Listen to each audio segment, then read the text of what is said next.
Good morning guys, in front of me is Apple iPhone 15 Plus and let me show you how to set up a Kaleidoscope wallpaper on this device.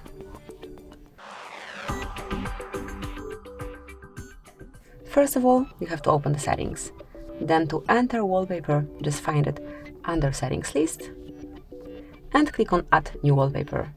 Then scroll a bit lower and here you will find Kaleidoscope Wallpapers, so you can pick the first one and then smoothly by swiping you can select the style that you like the most.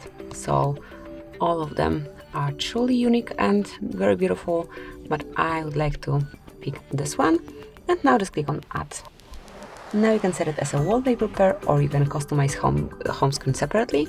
I want to have it on both, and as you can see from now on it is applied on both home and lock screens. Thank you for watching, please subscribe our channel and leave the thumbs up.